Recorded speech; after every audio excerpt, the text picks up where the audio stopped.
Thought the Greenland operation was over?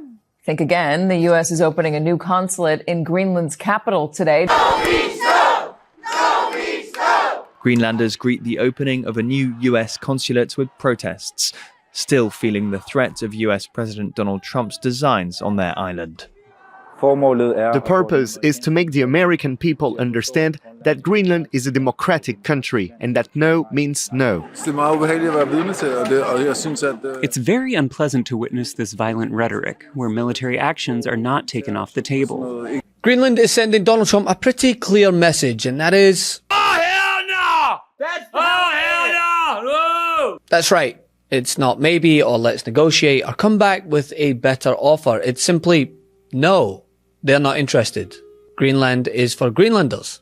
Now, according to the Wall Street Journal, Trump's envoy to Greenland, Louisiana, Governor Jeff Landry, received a, quote, chilly reception on his first trip to the island. Yeah, I'm going to chuckle a little bit at chilly. Come on, low-hanging fruit is still fruit after all. The Journal reported that Landry traveled to Greenland as Trump's appointed envoy, trying to, quote, make friends and expand U.S. influence. But the visit was protested and heavily criticized by Greenlandic and Danish officials as an attempt to bypass official diplomatic channels while talks are already underway between the US, Denmark, and Greenland about America's presence on the island. Hold on a second. Let me ask you a question. Let me ask you all something. When's the last time that any high-level diplomats came to Greenland, whether it's from Europe or not, before Donald Trump? Well, that's more about you. No. That's not, no. That's a question that Greenlanders should ask themselves. Who cares more about Greenlanders than the Trump administration and the president? Because seemingly before the president, no one cared. But why don't we build relations rather than just come without an invitation? Governor, you came without an invitation. Wait a minute. Let me ask you a question. If you showed up in Louisiana, am I going to throw you out because you weren't invited? No. This place was open. This conference is open to the public. And so why wouldn't you? The reception's been great. Really? Yeah, it has. How did the meeting go with the Prime Minister yesterday? I thought it went great. Really? Yeah. Why? You think it went bad? No, I'm curious. What did you guys discuss? We just discussed the opportunities that we had. I flat out asked them, what were the issues with the United States and the relationship between Greenland and the United States before the president. And you know what? You know what the Prime Minister, what I got out of that meeting? Mm-hmm. I got out of the meeting that before Donald Trump, the United States was ignoring Greenland. And Greenlanders, they're saying it pretty publicly, which they did throughout his visit. The Guardian reported that hundreds of people protested outside the opening of a new U.S. consulate after Landry said it was time for the U.S. to, quote, put its footprint back on Greenland. Protesters held up numerous signs saying things like "Stop USA" and they shouted "Go home." Now, Greenland's Prime Minister and many Greenlandic politicians notably boycotted the consulate opening. And this just capped off a disaster week for the Trump envoy on the island, basically, with the organizer of the protest stating, quote, "Our government already told Donald Trump and his administration that Greenland is not for sale." But this is Trump we're talking about. Since when has no ever meant no to him? Now, the backlash is not just about one visit, right? It's about what Greenlanders think the visit represents. The Daily Beast had reported that protesters in Nuuk accused the United States consulate of this being a, quote, MAGA Trojan horse, a way to expand America's influence in the territory under the language of diplomacy, while Trump continues to pursue his long-standing intention to acquire Greenland. And this is not just a few activists, right? The opposition is overwhelming across the country. It has been reported that upwards of 85% of locals oppose US annexation of Greenland. Some other sources have put it above 75%. I mean, that should end the discussion, right? It's an overwhelming majority of people who live in Greenland who just don't want to be part of the United States. And Greenlandic leaders who have also spoke out about this on numerous occasions, they've been pretty direct. If you look at the Prime Minister, he has emphasized that Greenlandic self-determination is a non-negotiable and that discussions must take place through proper channels.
And the thing is, here in the United States, where most Americans are probably wondering when the president is going to shift his focus to help them afford to live rather than all his attention on Iran or Greenland or his big, beautiful ballroom, they vehemently oppose any plans to acquire the foreign territory and have made that abundantly clear when it came to Trump's first, second, and 12th comments around acquiring the island.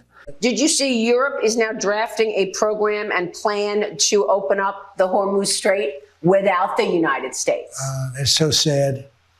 We're doing it now. By the way, it's opening. The ships are coming back and forth. Oh, without the United States. It just shows you, how can you have a country, how can you have a group of countries with that attitude? Look at Greenland. We should have Greenland to protect the world against Russia and China. The mention of it, all of a sudden they get, this country should not be paying trillions of dollars to NATO. So while Greenland's message could not be clearer, neither could the message be from Americans. Now, you mentioned the Republican base in your intro, and then obviously there's their Democratic opposition. But what about those who didn't cast a ballot at all in 2024? Those who didn't show up to vote? Well, they have become absolutely perturbed. I dare say they are pissed off at the president of the United States. Voters who didn't cast a ballot in 2024. Trump's net approval rating back in November of 2024, just after the election.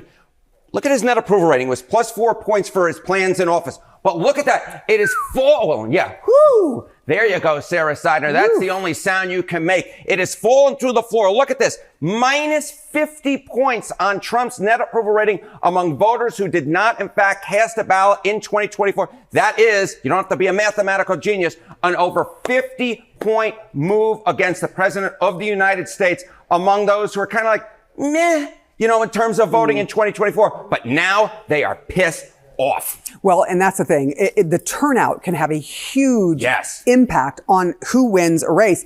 Give us some sense of why people are in this position. And I can kind of guess, but I'll let you tell us. Tell us the numbers. I'll tell you the numbers. I mean, look, anyone who's been following these segments, anyone who knows anything about American politics knows it's the economy. It is the economy smarty pants in terms of Sarah Seidner. And you can just see it here. I mean, view of Trump in the economy, again, among voters who did not cast a vote in 2024. In November of 2024, 60% were confident in Trump to make good decisions when it came to the economy. But again, this number has just absolutely plummeted. Look at his approval rating now on the economy among those who didn't cast a ballot in 2024. It's 19%. It's only a third of those who were confident back in November of 2024. Again, we're just talking about numbers that are falling through the basement. If you hire the carpenters who built Donald Trump's floor in this, you shouldn't have. So Trump isn't actually on the ballot technically, but Republicans certainly are. Is this going to have an impact, you think, on them? Yes, absolutely. This is the key question because it's not just about persuasion. It's about turnout, baby. It's about turnout. And these folks are not just pissed off and want to vote Democratic. A lot of them are actually very likely to vote. Okay, voters who didn't cast a ballot in 2024, their 2026 choice for the House. Look at this. Democrats are winning amongst them by 31 points, and 48% of them are either very likely or almost certain to vote in the midterm elections. So this is a group I really be paying a lot of attention on because the reason why Democrats are doing so well on the generic ballot is in large part among those who stayed home in 2024. Many of them will vote in 2026, and they won't be voting Republican. They'll be voting Democratic because truth is, they're just pissed off at the president of the United States. We expect to see some potentially big numbers. I mean, judging from this at the polls or voters' numbers when it comes to the midterms. When you're perturbed, you turn out to vote. Harry Enton, we turn out to hear you every morning, no matter what. You're welcome. You know what? You don't have to have very good hearing to hear me. That is true. You don't need a mic. They want to be able to afford gas.